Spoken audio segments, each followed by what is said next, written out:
52তম যিটো বাৰ্ষিক অধিৱেশন অনুষ্ঠিত হৈ আছে আলোচনাৰ বাবে প্ৰতিনিধি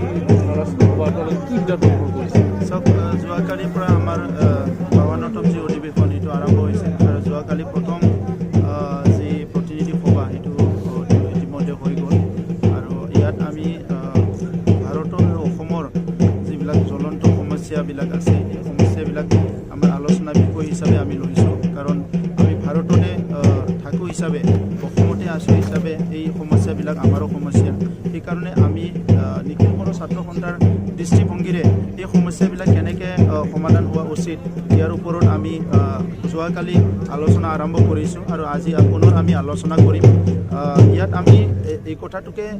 আজি আমি বিশেষকৈ চিন্তা কৰিছোঁ যে ভাৰতবৰ্ষৰ যিটো সংবিধান, এই সংবিধানে সকলো জাতি জনগোষ্ঠীক ভাষা সংস্কৃতি নিজৰ অস্তিত্ব পৰিচয় লৈ জীয়াই থাকিবলৈ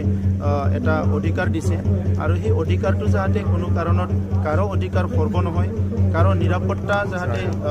নিক্ষেপ হৈ নাযায়, সকলো যাতে নিৰাপত্তা পাবলৈ সক্ষম হয়, সকলো নিজৰ আত্মা সন্মান লৈ জীয়াই থাকিব পাৰে, এই কথাবিলাক আজি চিন্তা চৰ্চা কৰি পেলাই আমি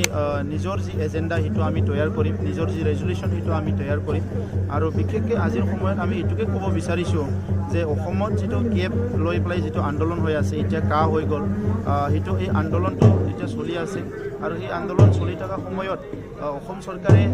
সেই আন্দোলনকাৰীবিলাককে উদ্দেশ্য কৰি বা অসমবাসীকে উদ্দেশ্য কৰি বা তেখেতসকলৰ নিজৰ এজেণ্ডা হিচাপে লওক যে যিবিলাক পলিচি তেখেতসকলে ডিক্লেয়াৰ কৰিছে, সেই পলিচিবিলাকৰ ভিতৰত তাৎক্ষণিকভাৱে যোৱাকালি এটা আমাৰ দৃষ্টিগোচৰ হৈছে যে যিটো অসমীয়া মিডিয়াম বা অসমীয়া ভাষা এইটো কম্পালচৰি কৰাৰ যিটো সিদ্ধান্ত আহিছে, আমি পাহৰি যোৱাটো উচিত নহ'ব যে ভাষা জাপি দিয়াৰ কাৰণে বড়ো অসমটো সাতভনী হৈ গ'ল আৰু আজিও এই অসমত বহুত জাতি জনগোষ্ঠী আছে যাৰ নিজৰ নিজৰ চহকী ভাষা আছে, মিডিয়াম নাথাকিব পাৰে কিন্তু তেখেতসকলৰ ভাষা আছে আৰু সংস্কৃতি আছে। এই ভাষা সংস্কৃতিটো জীয়াই ৰখাটো জানো চৰকাৰৰ দায়িত্ব নহয়? এই দেশৰ নাগৰিক হিচাপে, এই ৰাজ্যৰ নাগৰিক হিচাপে এই জনগোষ্ঠীবিলাকৰ ভাষা সংস্কৃতি জীয়াই ৰখাটো চৰকাৰে দায়িত্ব বুলি আমি ভাবোঁ। তো সেইকাৰণে আজি কোনোবাই এটা ভাষাক যিমান প্ৰাধান্য দিছে